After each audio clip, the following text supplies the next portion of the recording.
तो जो 7 द्वीप बने थे प्रियव्रत जी के रथ से, और उसके अंदर जितने जितने वर्ष एक एक द्वीप के अंदर थे, उनका वर्णन हम लोगों ने पिछले 2 सेशन में पढ़ा।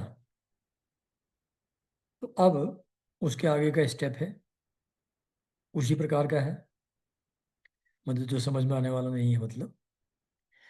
तो ये आज का है सूर्य के रथ और उसकी गति का वर्णन। तो सुखदेव जी बता रहे हैं परीक्षित जी को कि राजन, ये रेफर कर रहे हैं पिछले 2 चैप्टर्स को, परिमाण और लक्षणों के सहित इस भूमंडल का कुल इतना ही विस्तार है, सो हमने तुम्हें बता दिया है। तो इसी के अनुसार विद्वान लोग द्युलोक का भी परिमाण बताते हैं। जिस प्रकार चना मटर आदि के 2 दलों में से एक का स्वरूप जान लेने से दूसरे का भी स्वरूप जाना जाता है, उसी प्रकार भूलोक के परिणाम से ही द्युलोक का भी परिमाण जानना चाहिए।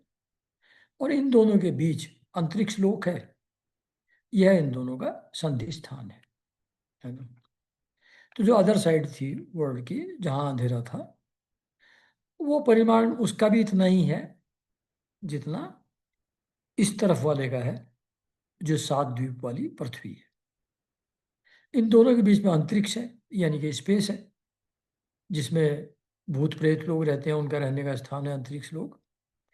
तो बीच में अंतरिक्ष लोक है, और ये जो अंतरिक्ष लोक है, ये भूलोक और द्योलोक का विभाजन करता है, यानी कि उन दोनों को सेपरेट करता है, उनके बीच में है। इसके मध्य भाग में स्थित ग्रह और नक्षत्रों के अधिपति भगवान सूर्य अपने ताप और प्रकाश से तीनों लोकों को तपाते और प्रकाशित करते रहते हैं, है ना। क्योंकि अगर तपाए नहीं तो इतना ठंडा हो जाएगा कि सब लोग ठंड से मर जाएंगे। तो तपा करके जिंदा रखते हैं। और प्रकाश जो एसेंशियल है फॉर आवर वर्किंग, तो तीनों लोगों को सूर्य भगवान बीच में ही स्थित है, अंतरिक्ष लोक में ही है, और वो हीट एंड लाइट दोनों हम लोगों को प्रोवाइड करते हैं। वे उत्तरायण और दक्षिणायन और विषुवत नाम वाली क्रमशः मंद, शीघ्र और समान गतियों से चलते हुए समयानुसार मकरादि राशियों में ऊंचे नीचे और समान स्थानों में जाकर दिन रात को बड़ा छोटा या समान करते रहते हैं। तो हम सब लोग जानते ही हैं कि भाई, जो गर्मियों का मौसम रहता है जून के आसपास का, उसमें दिन बहुत बड़े होते हैं। तो वहाँ मतलब गति स्लो हो जाती होगी सूर्य भगवान की, जिससे दिन बड़ा हो जाता है। और सर्दियों में दिसंबर के आसपास दिन छोटे हो जाते हैं, तो समय की गति बढ़ जाती होगी। और सितंबर और मार्च में इक्वल होते हैं।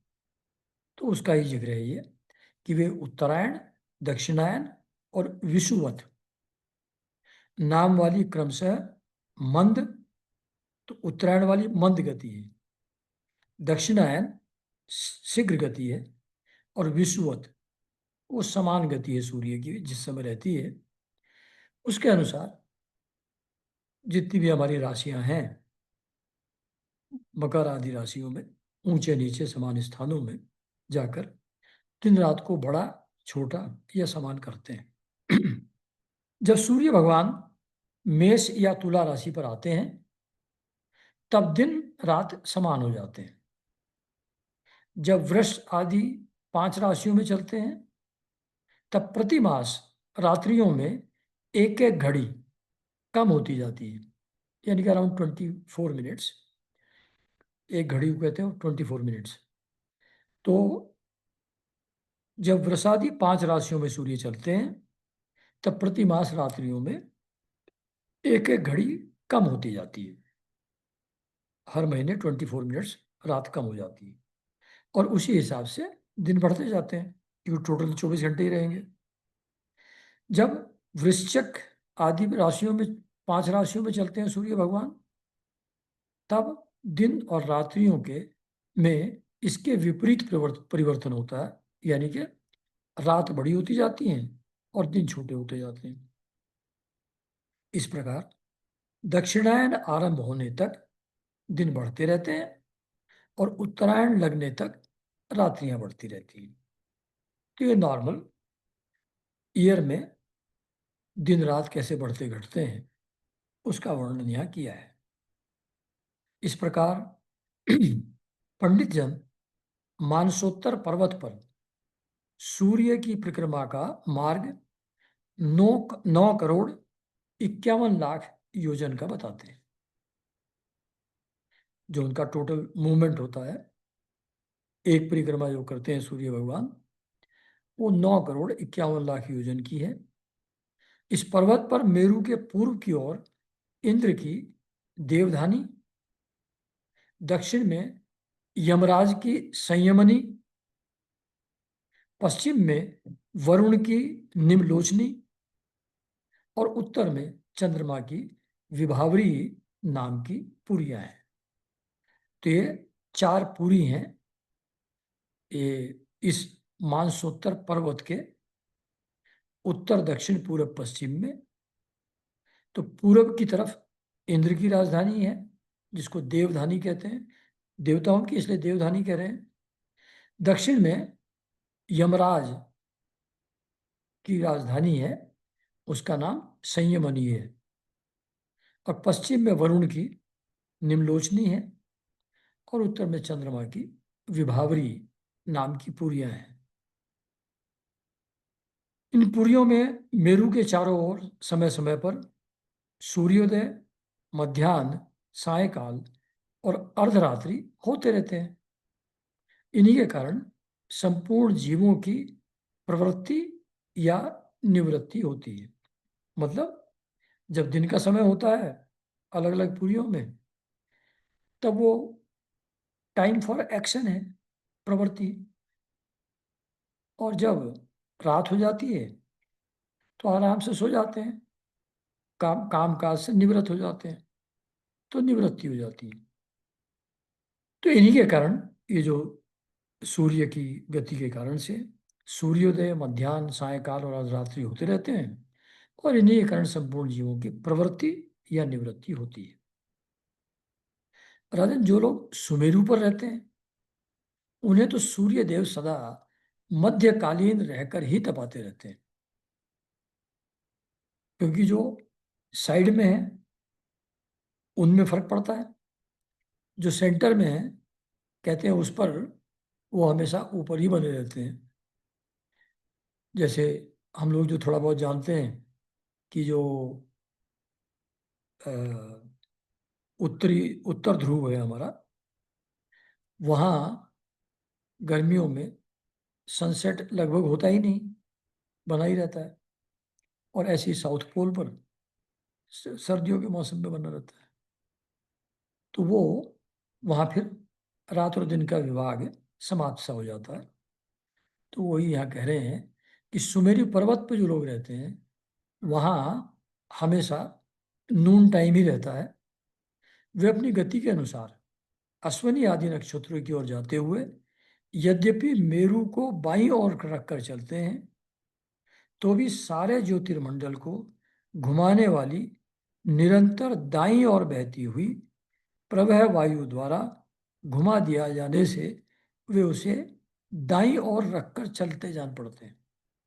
ये रिलेटिव मोशन की बात कर रहे हैं कि जैसे मान लो आप बैठे हैं किसी ट्रेन में, आपकी ट्रेन रुकी हुई है, बराबर से दूसरी ट्रेन चलने लगे, तो कभी कभी ऐसा भ्रम होता है कि वो रुकी हुई है और हमारी ट्रेन चल रही है ना। तो वो रिलेटिव मोशन कि as compare to my train other train is moving, other को अगर स्टेशनरी मान लिया जाए तो हमारी ट्रेन मूविंग जैसी मालूम पड़ेगी, रिलेटिव मोशन। तो वही यहाँ ये कह रहे हैं, उसी टाइप की बात है कि वे अपनी गति के अनुसार अश्विनी आदि नक्षत्रों की ओर जाते हुए यद्यपि मेरू को बाईं ओर रखकर चलते हैं, लेकिन वायु के घुमाने से दाईं ओर रखकर चलते हुए जान पड़ते हैं, है ना। तो वही रिलेटिव मोशन की बात है कि अगर मेरू पर्वत के हिसाब से देखोगे तो एक डायरेक्शन में सूर्य चलते दिखेंगे, सूर्य की डायरेक्शन, सूर्य के कंटेक्स्ट में देखोगे तो वो मेरू पर्वत अपोजिट डायरेक्शन में मूवमेंट दिखाई पड़ेगी। अच्छा, जब पुरी में सूर्य भगवान का उदय होता है, उसके ठीक दूसरे ओर की पुरी में अस्त होते हुए मालूम होते हैं। तो ये बिल्कुल ठीक ही है। जब यहाँ इंडिया में सुबह होती है तो अमेरिका में उस समय रात हो जाती है। जब यहाँ सुबह रहती है वहाँ शाम हो जाती है। जहाँ यहाँ नून होता है तो वहाँ आधी रात हो जाती है। तो उसी टाइप की बात यहाँ कर रहे हैं कि एक पुरी में जब वो सूर्य का उदय होता है, ठीक दूसरी ओर की पुरी में वे अस्त होते हुए मालूम होते हैं। और जहां वे लोग पसीने पसीने करके तपा रहे होंगे, उसके ठीक सामने की ओर आधी रात होने के कारण वे उन्हें निद्रावश किए होंगे। जिन लोगों को मध्याह्न के समय वे स्पष्ट दिख रहे होंगे, वे ही जब सूर्य सौम्य दिशा में पहुंच जाए तब उनका दर्शन नहीं कर सकेंगे। जब इंडिया में धूप निकली रहेगी तो अमेरिका में नहीं निकली रहेगी। सूर्यदेव जब इंद्र की पुरी से यमराज की पुरी की ओर चलते हैं, यानी कि पूरब से दक्षिण की तरफ चलते हैं, तब 15 घड़ी में 2.25 करोड़ 12.5 लाख योजन से 75,000 योजन अधिक चलते हैं। फिर इसी क्रम से वरुण और चंद्रमा की पुरियों को पार करके पुनः इंद्र की पुरी में पहुंचते हैं। इस प्रकार चंद्रमा आदि अन्य ग्रह भी ज्योतिष चक्र में अन्य नक्षत्रों के साथ साथ उदित और अस्त होते रहते हैं। इस प्रकार भगवान सूर्य का वेदमय रथ एक मुहूर्त में 34,08,000 योजन के हिसाब से चलता हुआ इन चारों पुरियों में घूमता रहता है। इसका संवत्सर नाम का एक चक्र यानी कि पहिया बतलाया जाता है।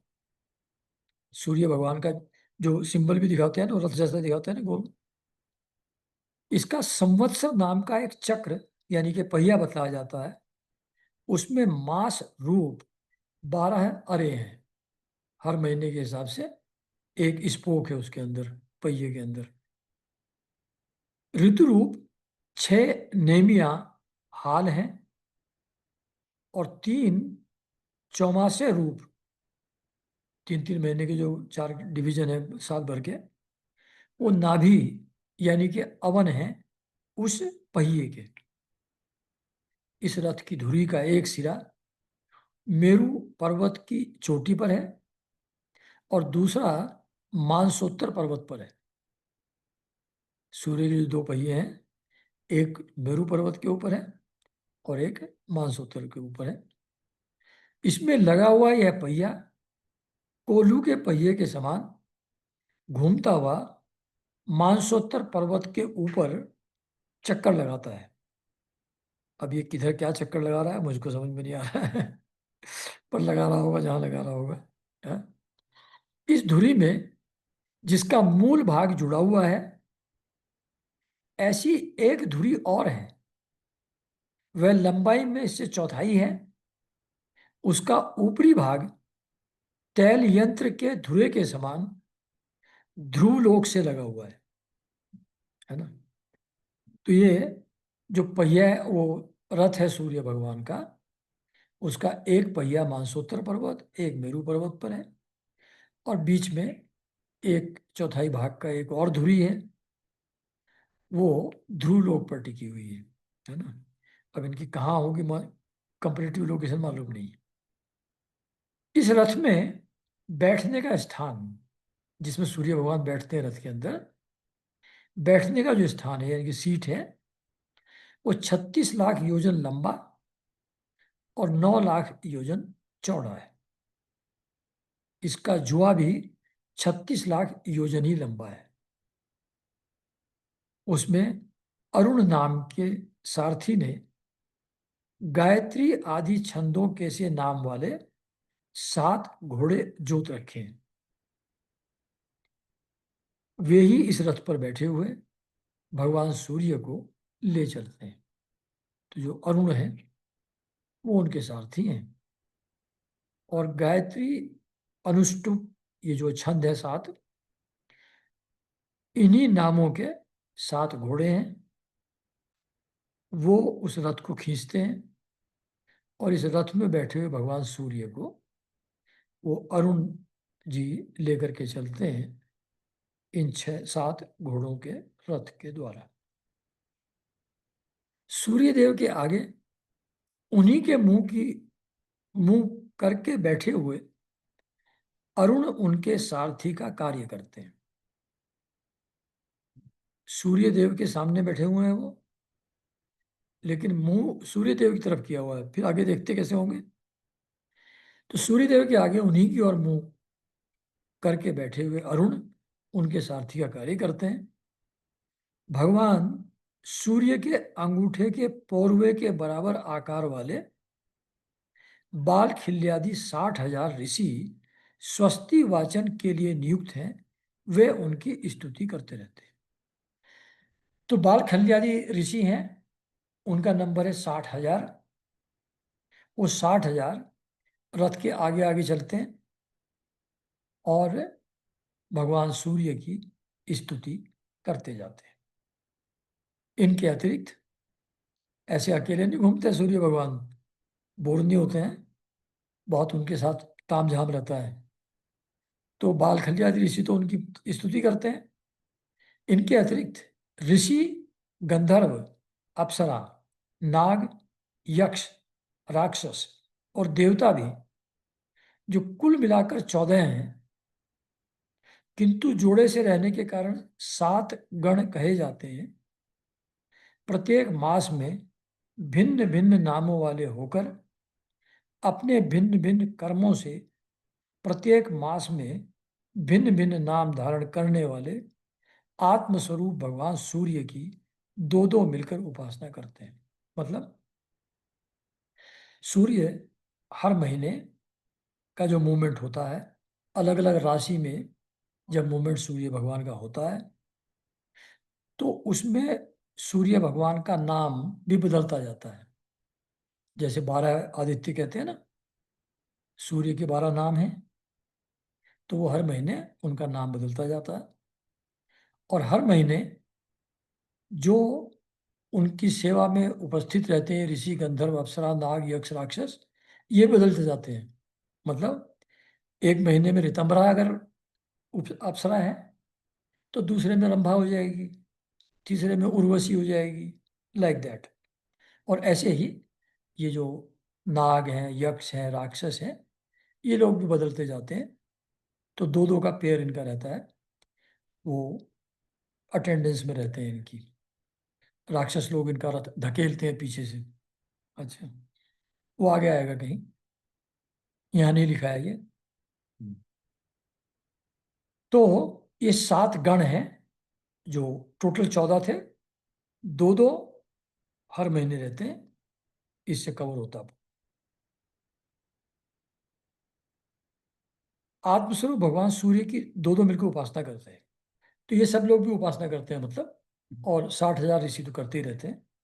इस प्रकार भगवान सूर्य भूमंडल के 9,51,00,000 योजन लंबे घेरे में से प्रत्येक क्षण में 2002 योजन की दूरी पार करते हैं। तो ये था सूर्य का रथ, और वो कहाँ उसकी धुरी टिकी हुई है, कहाँ उसके पहिए चलते हैं, ये इसमें बताया गया है। अब ये भिन्न भिन्न ग्रहों की स्थिति और गति का वर्णन, अब दूसरे जो प्लैनेट्स हैं उनके बारे में बता रहे हैं।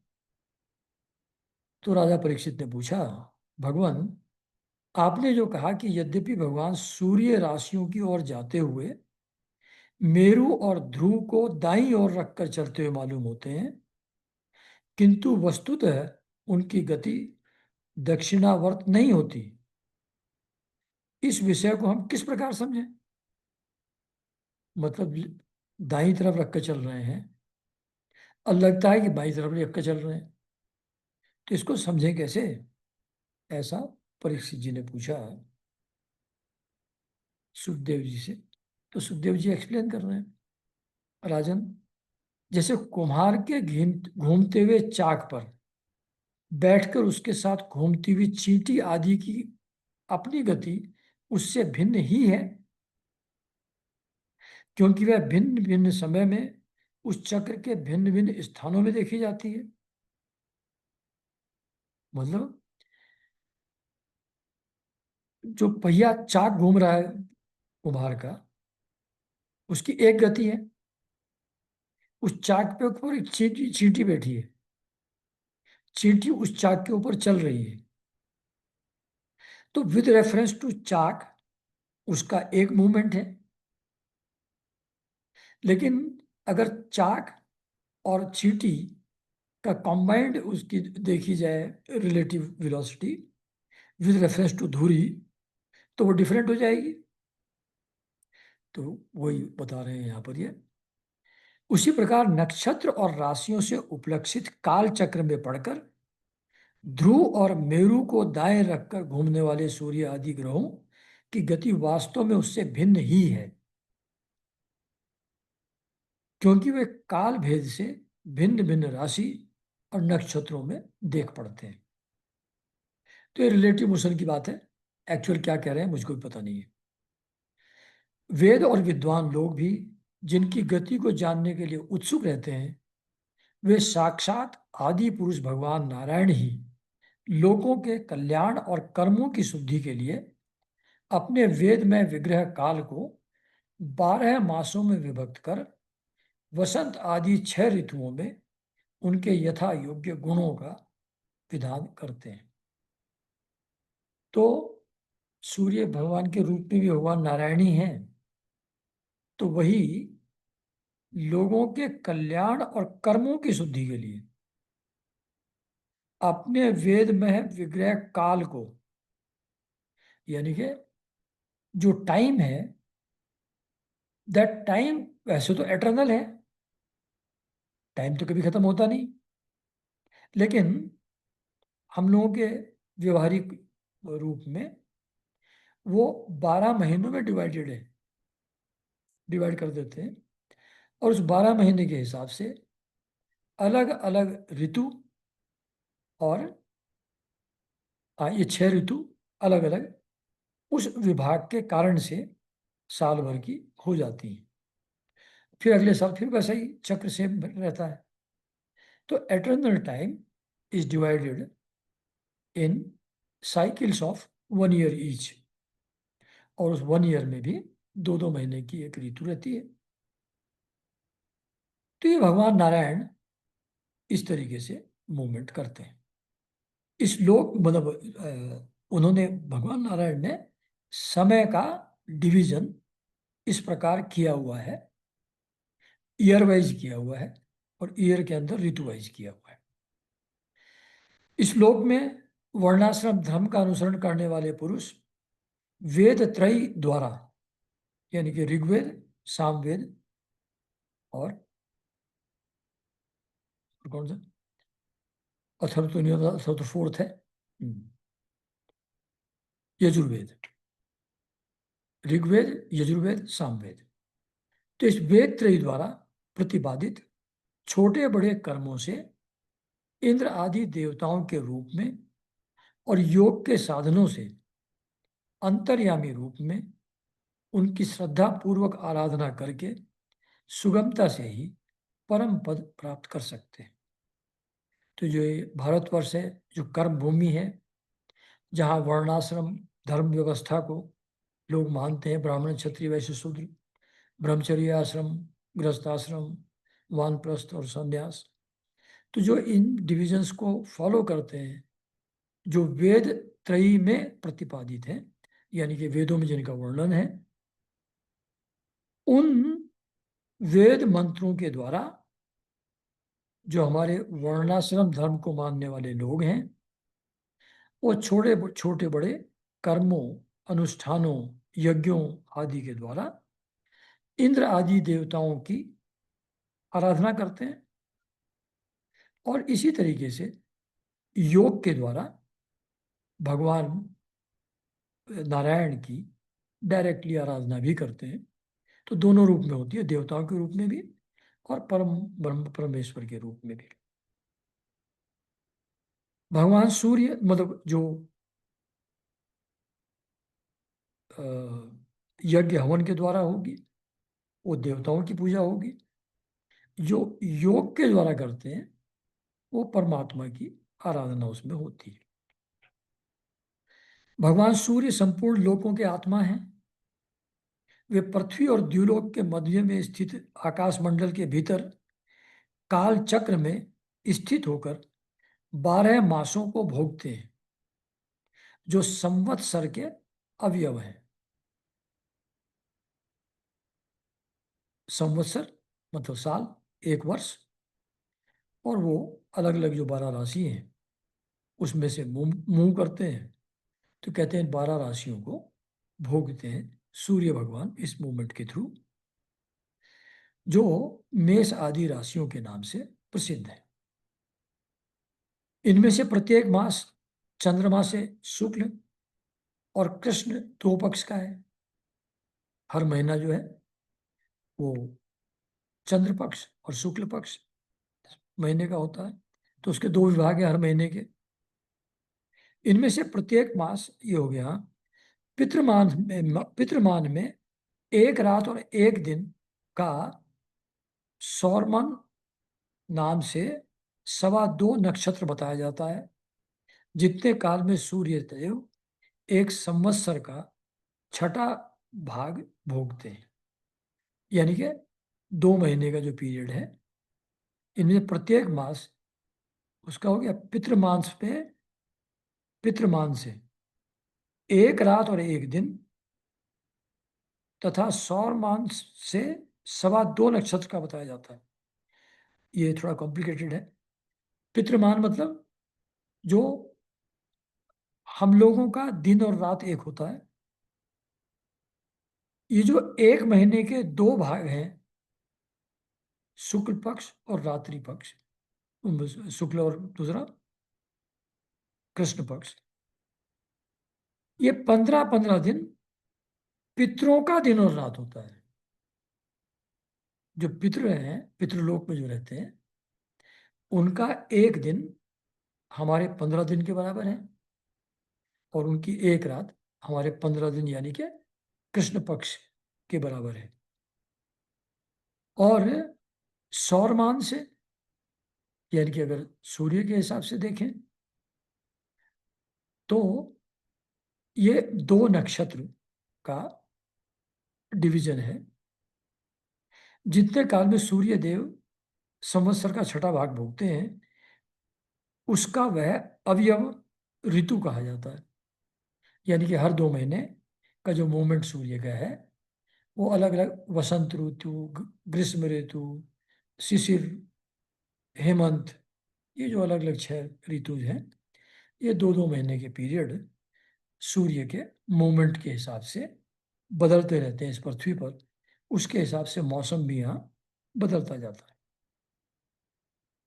आकाश में भगवान सूर्य का जितना मार्ग है उसका आधा वे जितने समय में पार कर लेते हैं उसे एक अयन कहते हैं। ये दक्षिणायन और उत्तरायण होता है ना, तो अयन, उत्तर अयन उत्तरायण, दक्षिण अयन दक्षिणायन। तो ये 6-6 महीने का है, एक वर्ष के 2 भाग हैं। तो इसको आधे भाग को एक अयन कहते हैं, साल भर के हाफ पार्ट। और ये जो जैसे पितरों का 15-15 दिन था हमारा कृष्ण पक्ष और शुक्ल पक्ष के बराबर उनका एक दिन होता था, देवताओं का एक एक अयन के बराबर दिन रात होता है। मतलब जब उत्तरायण होती है तो उनका एक दिन हुआ, फिर दक्षिणायन होती है तो एक रात हुई। तो जो हमारा एक साल है, एक 365 दिन है हमारे, वो देवताओं का एक दिन होता है, दक्षिणायन और उत्तरायण। अच्छा जी, वो यहाँ नहीं लिखा है, कहीं और से बता रहा हूँ। तथा जितने समय में वे अपनी मंद, तीव्र और समान गति से स्वर्ग और पृथ्वी मंडल के सहित पूरे आकाश का चक्कर लगाते हैं, उसे अवान्तर भेद से संवत्सर, परिवत्सर, इड़ावत्सर, अनुवत्सर और वत्सर कहते हैं। मतलब जो वर्ष हैं, ईयर है, उसके भी अलग अलग नाम है। एक तरीके से जो डिफाइन किया गया है ईयर को, वो संवत्सर जिसको हम लोग मानते हैं, और परिवत्सर भी है, इड़ावत्सर भी है, अनुवत्सर और वत्सर। ये डिपेंडिंग अपॉन कि वो किस गति से कब चल रहे हैं, उसके हिसाब से बदलता है। अभी कैसे बदलता है पता नहीं। हाँ। ये जो ज्योतिष पढ़ते होंगे वो लोग इस चीज को जानते होंगे अच्छी तरह, कैसे मूवमेंट, कैसे राशियों में कैसे ग्रह नक्षत्र चल रहे हैं। तो ये एस्ट्रोलॉजी का सब्जेक्ट है, तो वो लोग इसको डिटेल में स्टडी करते होंगे। यहाँ तो बहुत संक्षेप में दिया हुआ है। इसी प्रकार सूर्य की किरणों से 1 लाख योजन ऊपर चंद्रमा है ना। मतलब सूर्य नजदीक है, चंद्रमा दूर है, जो इसमें इसके हिसाब से। जबकि हम लोग उल्टा समझते हैं, हम समझते हैं चंद्रमा हमारे बिल्कुल नजदीक है, सूर्य तो बहुत दूर है। खैर, इसी प्रकार सूर्य की किरणों से 1 लाख योजन ऊपर चंद्रमा है। उसकी चाल बहुत तेज है, इसलिए वह सब नक्षत्रों से आगे रहता है। यह सूर्य के 1 वर्ष के मार्ग को 1 मास में, और 1 मास के मार्ग को 2.25 दिन में, और एक पक्ष के मार्ग को एक ही दिन में तय कर लेता है। तो सूर्य की गति से बहुत फास्टर गति है चंद्रमा की। यह कृष्ण पक्ष में क्षीण होती हुई कलाओं से पितृगण के, और शुक्ल पक्ष में बढ़ती हुई कलाओं से देवताओं के दिन और रात का विभाग करता है। चंद्रमा जो है दिन रात बनते हैं उनके हिसाब से, चंद्रमा की गति के हिसाब से। और 30-30 मुहूर्तों में एक एक नक्षत्र को पार करता है। ये सब एस्ट्रोलॉजी का सब्जेक्ट है। किसी नक्षत्र में चंद्रमा कितने समय रहते हैं, सूर्य कितने रहते हैं, कौन सी राशि में रहते हैं, क्या होता है, तो वो सब है। तो उसका मुझको बिल्कुल ज्ञान नहीं है। मतलब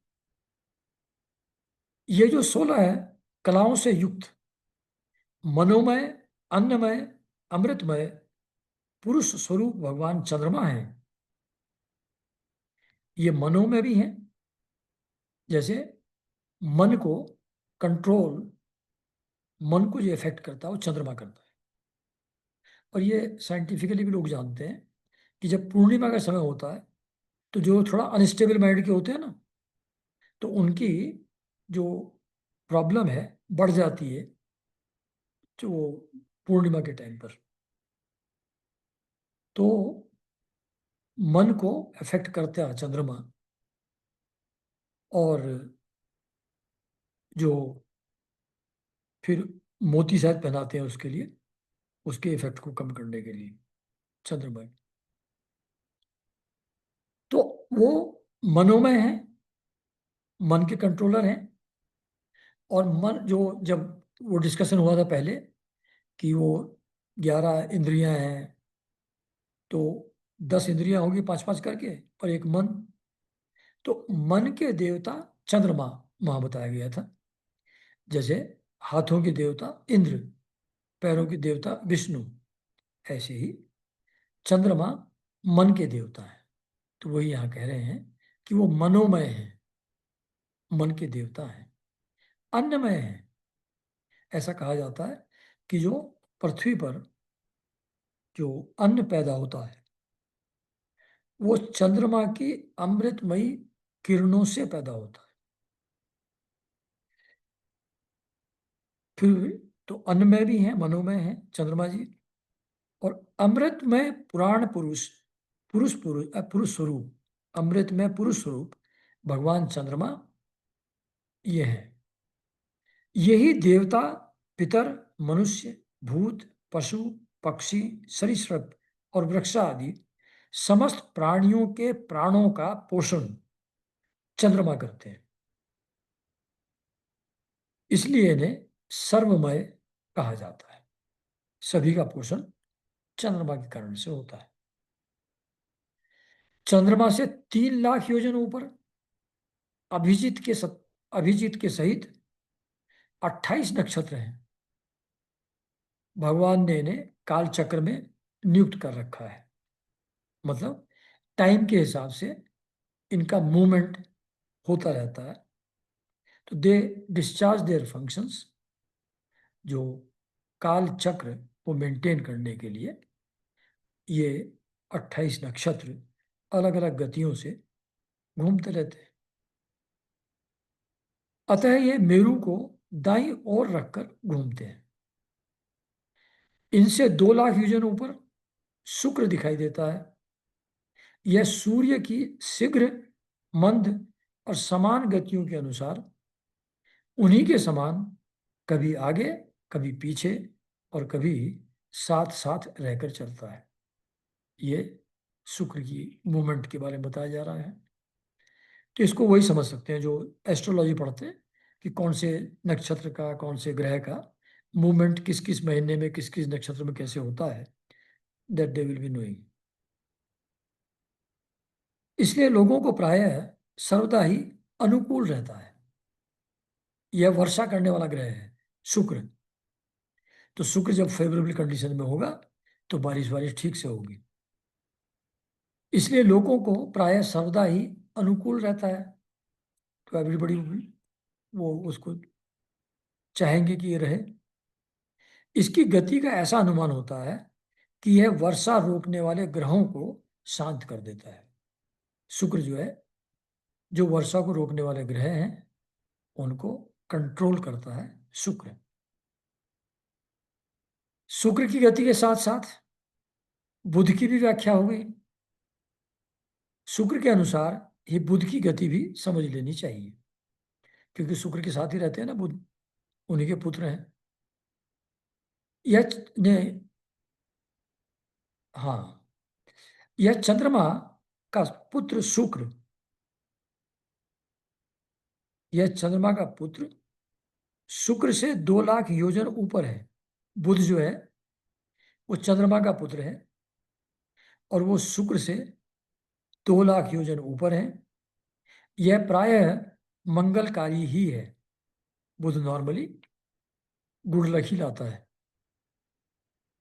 किंतु जब सूर्य की गति का उल्लंघन करके चलता है, जब वक्रीय स्थिति हो जाती है, उल्टा चलने लगता है, तब बहुत अधिक आंधी, बादल और सूखे के भय की सूचना देता है। ये बुध का प्रभाव है। इससे 2 लाख योजन ऊपर मंगल है। वह यदि वक्र गति से न चले तो एक एक राशि को 3 3 पक्ष में भोगता हुआ 12 राशियों को पार करता है। यह अशुभ ग्रह है। नाम मंगल है पर है अमंगल। यह अशुभ ग्रह है और प्रायः अमंगल सूचक है। मंगल अमंगल सूचक। इसके ऊपर 2 लाख योजन की दूरी पर भगवान बृहस्पति जी हैं। ये यदि वक्र गति से न चले तो एक एक राशि को एक एक वर्ष में भोगते हैं। ये प्रायः ब्राह्मण कुल के लिए अनुकूल रहते हैं। तो गुरुवार जो रहता है, बृहस्पति से 2 लाख योजन ऊपर शनिश्चर दिखाई पड़ते हैं। तो देखो सबका पीरियड बढ़ता जा रहा है। जैसे चंद्रमा सबसे फास्ट थे, नेक्स्ट वाले उससे स्लो थे, मतलब टाइम ज़्यादा ले रहे थे एक चक्कर लगाने में। फिर शुक्र और स्लो हो गए। फिर ये जो बृहस्पति जी हैं, ये एक एक राशि में एक एक साल में चलते हैं। ये और स्लो, क्योंकि जितना दूर हो गए तो उतना राउंड लगाने में टाइम ज़्यादा लगता है। फिर बृहस्पति जी के ऊपर शनिश्चर दिखाई पड़ते हैं, वो और ऊपर सब और दूर है, तो उनका एक चक्कर और लंबा होता है। ये 30-30 महीने एक एक राशि में रहते हैं, यानी कि 2.5 साल एक होता है। तो 30 साल में इनका साइकिल कंप्लीट होता है ना। तो शनि की जो दशा बदलती है 30 साल में। ये 30-30-30 महीने में एक एक राशि में रहते हैं, अतः इन्हें सब राशियों को पार करने में 30 वर्ष लग जाते हैं। तो चंद्रमा जी तो एक दिन में पार कर लेते हैं सब, इनको 30 साल लगते हैं शनिश्चर जी को। ये प्राय सभी के लिए अशांति कारक हैं। इनके ऊपर 11 लाख योजन की दूरी पर कश्यप आदि सप्तऋषि दिखाई देते हैं। वो आसमान में देखते हैं ना, 7 तारों का एक कॉम्बिनेशन रहता है, तो वो इससे भी ऊपर है, 11 लाख और योजन ऊपर है। तो कश्यप आदि 7 ऋषि हैं जो मूवमेंट कर रहे हैं एक पर्टिकुलर डायरेक्शन में। ये सब लोगों की मंगल कामना करते हुए भगवान विष्णु के परम पद ध्रुव लोक की प्रदक्षिणा करते रहते हैं। वो पोल स्टार के चारों तरफ ये घूमते रहते हैं, सब तो इसी चक्कर लगाते रहते हैं। तो ये था अलग अलग ग्रहों कितने कितने समय में एक एक चक्कर ये लोग लगाते हैं, और उससे कैसे कैसे ग्रह नक्षत्र की दशा बदलती है, कौन सा शुभ ग्रह है कौन सा अशुभ ग्रह है, इसका बहुत हल्का सा हिंट यहाँ पर इन्होंने दिया है ज्योतिष शास्त्र में, डिटेल में ही है। तो अब आगे ये कंप्लीट हो गया। अब शिशुमार चक्र एक और है। तो सुखदेव जी कहते हैं, राजन, सप्त ऋषियों से 13 लाख योजन ऊपर ध्रुव लोक है।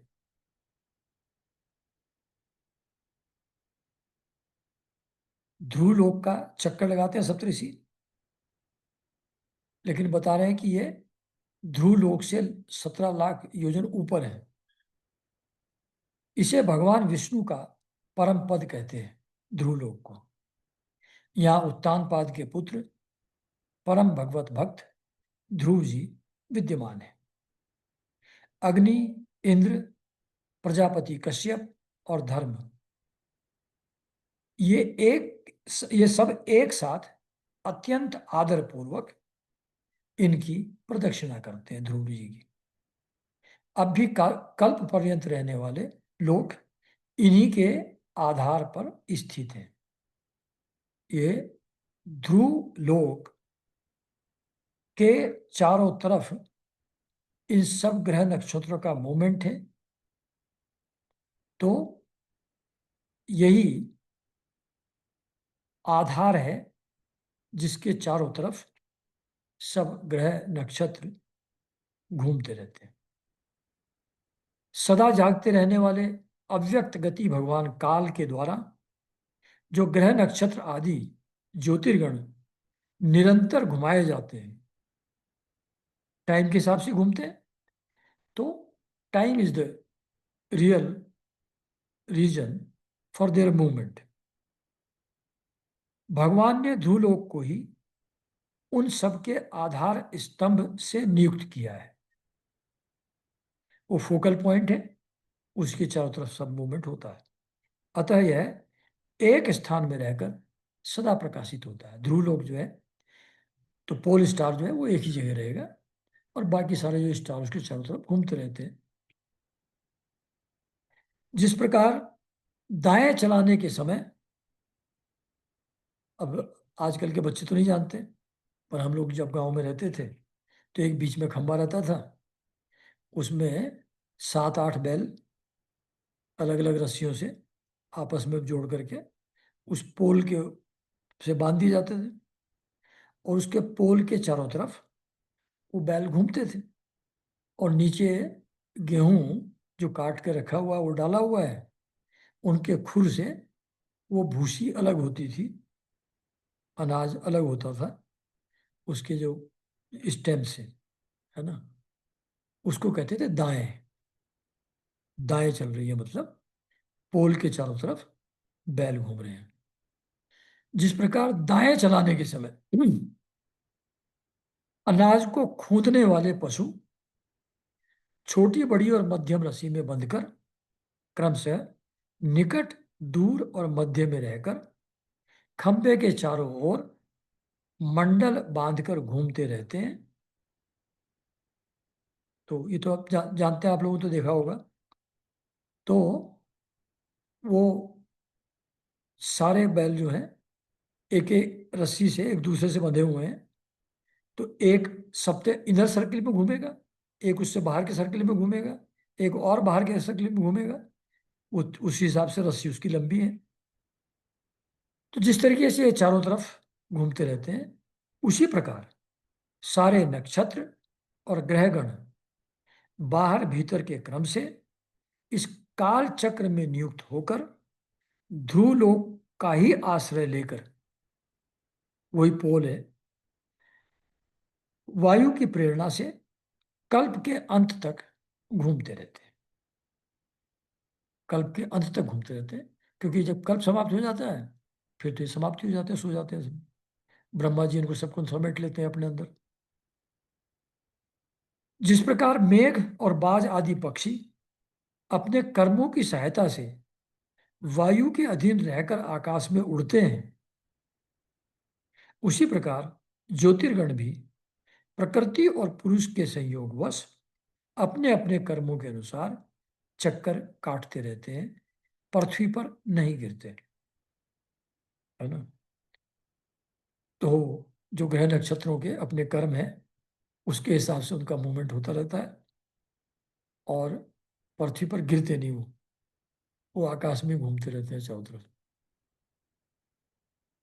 कोई कोई पुरुष भगवान की योग माया के आधार पर स्थित इस ज्योतिष चक्र का शिशुमार यानी कि सूस के रूप में वर्णन करते हैं। ये चक्र की क्या बात हो रही है कि मतलब एक सेंटर में पोल स्टार है, फिर उसके सबसे नजदीक एक कुछ घूम गया ग्रह नक्षत्र, उसके थोड़ा दूर और दूसरा रहेगा, तो रहेंगे ऐसे सारे के सारे चारों तरफ उसके चक्कर लगाते रहते हैं ध्रुव लोक के। तो वो जो मूवमेंट इन सब नक्षत्रों के कॉम्बिनेशन का जो मूवमेंट है, उसको, उस कॉम्बिनेशन को ज्योतिष चक्र यानी कि शिशुमार नाम से उसका वर्णन किया जाता है। वो शिशुमार चक्र है जिस क्रम में बंद करके सारे ग्रह नक्षत्र ध्रुवलोक के चारों तरफ घूमते हैं। यह शिशुमार कुंडली मारे हुए है। इसका मुख नीचे की ओर है। इसकी पूंछ के सिरे पर ध्रुवलोक है। पूंछ के मध्य भाग में प्रजापति, अग्नि, इंद्र और धर्म है। पूंछ की जड़ में धाता और विधाता हैं। इसके कटी प्रदेश में सप्तऋषि हैं। यह शिशुमार दाहिनी ओर को सिकुड़ कर कुंडली मारे हुए हैं। ऐसी स्थिति में अभिजीत से लेकर पुनर्वसु पर्यंत जो उत्तरायण के 14 नक्षत्र हैं वे इसके दाहिने भाग में स्थित हैं, और पुष्य से लेकर उत्तर आषाढ़ पर्यंत जो दक्षिण के 14 नक्षत्र हैं वे बाएं भाग में हैं। तो 28 नक्षत्र होते हैं, तो 14 उनमें से इसके लेफ्ट पार्ट में है और 14 राइट पार्ट में है, उस शिशुमार के पेट के कटी प्रदेश के दाएं और बाएं भाग में। लोक भी जब शिशुमार कुंडलाकार होता है तब उसके दोनों ओर के अंगों की संख्या समान रहती है। उसी प्रकार यहाँ नक्षत्र संख्या भी समानता है, में भी समानता है। इसकी पीठ में अजवीथी यानी कि मूल, पूर्व साढ़ा, उत्तर साढ़ा नाम के 3 नक्षत्रों का समूह, और उदर में आकाशगंगा है। राजन, इसके दाहिने और बाएं कटी तटों में पुनर्वसु और पुष्य नक्षत्र हैं। पीछे के दाहिने और बाएं चरणों में आर्द्रा और आश्लेषा नक्षत्र हैं, और दाहिने और बाएं नथुनों में क्रमशः अभिजीत और उत्तराषाढ़ा नक्षत्र हैं। इसी प्रकार दाहिने और बाएं नेत्रों में श्रवण और पूर्वाषाढ़ा एवं दाहिने और बाएं कानों में धनिष्ठा और मूल नक्षत्र हैं। एक्चुअली क्या है कि जो ज्योतिष पढ़ते होंगे ना, तो उनको इसकी लोकेशन ठीक से समझ में आए, उसके लिए एक ये कुंडलीकार, एक ये शिशुमार बताया हुआ है। तो उसके आंख, नाक, पूंछ, मुंह, उदर एटसेट्रा में उसकी लोकेशन बताइए, तो याद करने में आसान रहे कि कौन सा कहाँ है और कैसे उसका मूवमेंट होता है। उन लोगों के लिए ये वर्णन यहाँ किया हुआ है।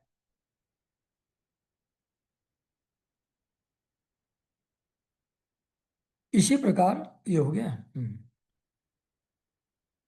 मघा आदि दक्षिणायन के 8 नक्षत्र बाई पसलियों में, विपरीत क्रम से मृगशिरा और उत्तरायण के 8 नक्षत्र दाहिनी पसलियों में हैं। शतभिषा और ज्येष्ठा ये 2 नक्षत्र क्रमशः दाहिने और बाएं कंधों की जगहों पर है। तो लोकेशन डिफाइन कर रहे हैं। तो याद करना, जैसे हम लोग कुछ चीज रिमेंबर करना चाहते हैं ना, वी एसोसिएटेड विद समथिंग, किसी चीज से एसोसिएट करें तो याद रहता है, अदरवाइज याद नहीं रहेगा। तो इसमें भी ये एक शेप एज्यूम कर लिया, और उस शेप के पूंछ में क्या है, आंख में क्या है, कान में क्या है, पेट में क्या है, लेफ्ट में क्या है, राइट में क्या है, उससे लोकेशन याद रहेगी, भूलेंगे नहीं। तो उसके लिए ये एक मेमोरी के लिए सपोर्ट है। इसके ऊपर की थूतनी में अगस्त्य, नीचे की ठोड़ी में नक्षत्र रूप यम, मुखों में मंगल, लिंग प्रदेश में शनि, ककुद यानी कि जो वो सांड का ऊपर उठा रहता था बीच में, ककुद में बृहस्पति, छाती में सूर्य, हृदय में नारायण, मन में चंद्रमा, नाभि में शुक्र, स्तनों में अश्वनी कुमार, प्राण और अपान में बुध, गले में राहु, समस्त अंगों में केतु और रोमों में संपूर्ण तारागण स्थित है। ये शिशुमार चक्र के ये सब इतनी सारी चीजें, उसमें सब चीजें उसी के अंदर हैं, डिफरेंट डिफरेंट लोकेशन में। तो ये जैसे छाती में सूर्य, हृदय में नारायण, मन में चंद्रमा, नाभि में शुक्र, स्तनों में प्राणापान में बुध, गले में राहु। तो जब कोई बीमार बीमार भी होता है, कोई बुरी हालत होती है किसी की, तो जो जो जिस चीज के लिए रिलेवेंट है नक्षत्र, उसकी पूजा आराधना करने से वो प्रॉब्लम सॉल्व होती है। ये उनसे भी कनेक्टेड है। अच्छा, तो ये ज्योतिष लोग इसी आधार पर बताते हैं उपाय for solution of some problems. तो राजन, यह भगवान विष्णु का सर्वदेवमय स्वरूप है। मतलब भगवान विष्णु के जितने क्रिएटेड, जितने ग्रह, नक्षत्र, प्लैनेट्स, सूर्य, देवता, ये सब हैं, और ये कहाँ कहाँ स्थित हैं और इनका मूवमेंट कैसे कैसे होता है, ये भगवान विष्णु का सर्वदेवमय स्वरूप है। जो शिशुमार की कुंडली है, उसमें सारे देवता लोग, सारे नक्षत्र लोग अलग अलग जगह पर स्थित हैं। उनका सबका वर्णन इसके द्वारा हो जाता है। इसका नित्य प्रति सायकाल के समय पवित्र और मौन होकर दर्शन करते हुए चिंतन करना चाहिए।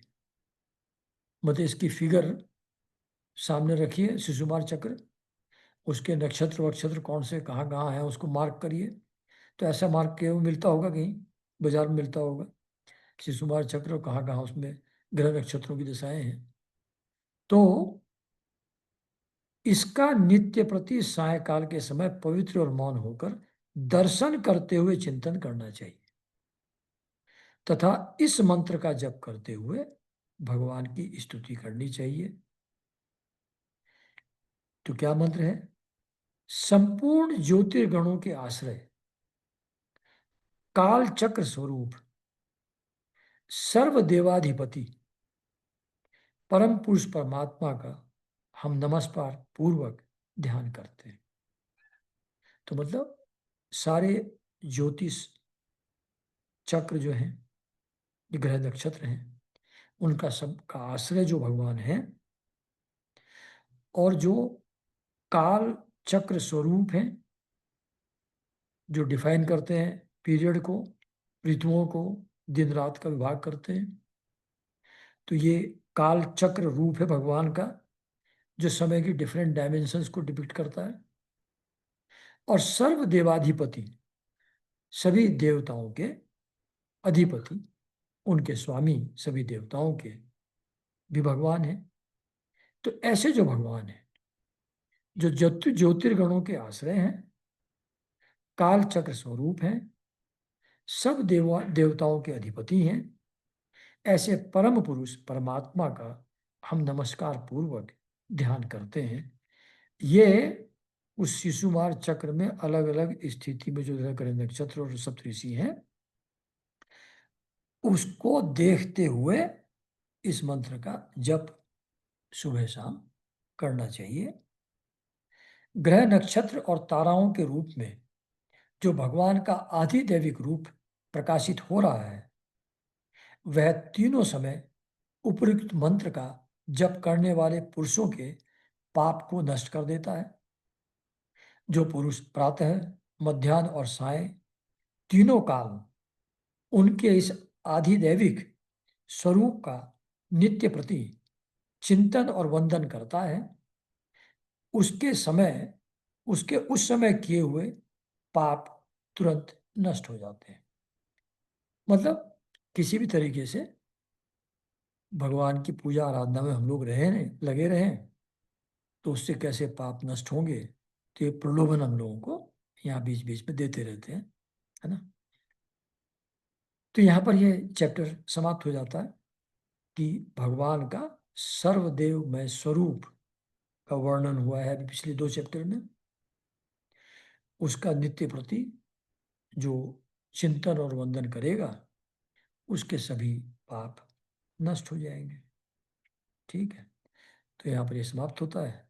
समय भी बिल्कुल अप्रोप्रिएट हो गया है, 1 घंटा लगभग, 1-2 मिनट कम। तो यहीं पर इसको विराम देते हैं। फिर अगली बार राहु आदि जो स्थिति और अतल सुतल ये सब लोग हैं, उनका वर्णन अगले चैप्टर में किया जाएगा, अगले संडे। नमस्कार सब लोगों को।